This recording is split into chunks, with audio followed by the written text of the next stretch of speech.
परमेश्वर की एक वाणी पढ़ी कबीर भगवान की कि वेद मेरा भेद है, मैं ना वेदन के माही,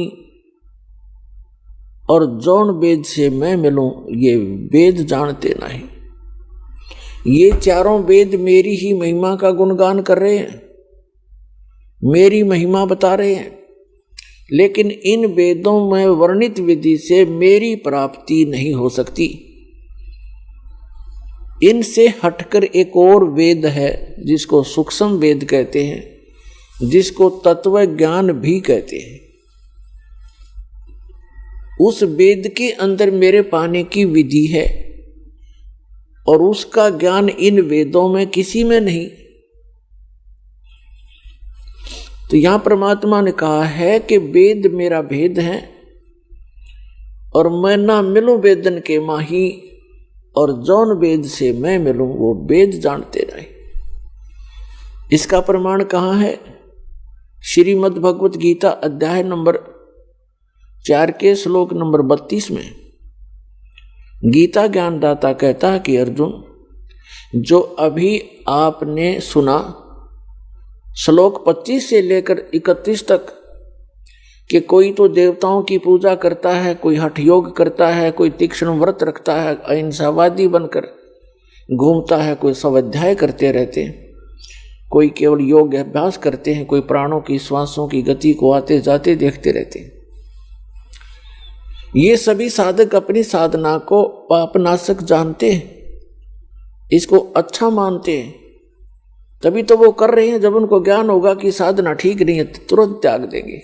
और चौथे अध्याय के 32वें श्लोक में बताया है कि उस परमेश्वर ने, सच्चिदानंद घन ब्रह्म ने अपने मुख कमल से तत्व ज्ञान बोलकर सुनाया है। वो सच्चिदानंद घन ब्रह्म की वाणी है, वो तत्व ज्ञान है। उसके अंदर ये यज्ञों की जानकारी, यज्ञ माने धार्मिक अनुष्ठानों की जानकारी विस्तार के साथ कही गई है, वो तत्व ज्ञान है। उसको जानने से फिर सभी पापों से मुक्त हो जाता है प्राणी। चौथे अध्याय के 34वें श्लोक में कहा कि उस तत्व ज्ञान को तू तत्वदर्शी संतों के पास जाकर समझ।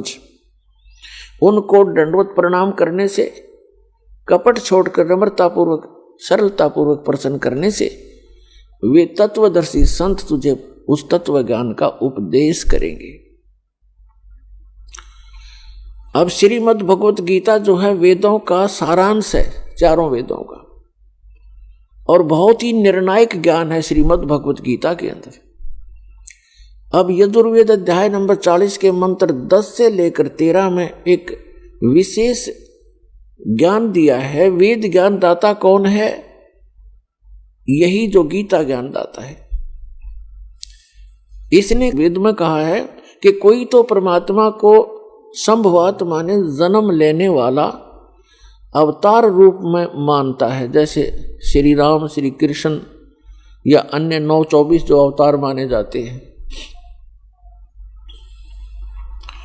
ऐसे मानता है। कोई कहता वो जन्म लेता ही नहीं, असंभवात है। इसकी जानकारी तत्वदर्शी संत देते हैं, उनसे सुनो। इससे सिद्ध हो गया कि वेद में वो ज्ञान नहीं है। यदि वो कंप्लीट ज्ञान होता तो ये श्लोक, ये शब्द वेद में नहीं होते। और इसी का सारांश श्रीमद् भगवत गीता है, और श्रीमद् भगवत गीता अध्याय नंबर 4 के श्लोक नंबर 34 में भी यही कंसेप्ट क्लियर किया है, यही स्पष्ट कर दिया है कि वो तत्वदर्शी संत उस तत्व ज्ञान से परिचित हैं। उनसे पूछो तो गीता के जी के अंदर भी वो ज्ञान नहीं है। वो सच्चिदानंद घन ब्रह्म ने जो अपने मुख कमल से बोला वो तत्व ज्ञान है, वो सूक्ष्म वेद है, और उसकी जानकारी इस दास के अतिरिक्त इस विश्व में किसी के पास नहीं है, क्योंकि उस परमात्मा ने स्पेशल इसी काम के लिए भेजा।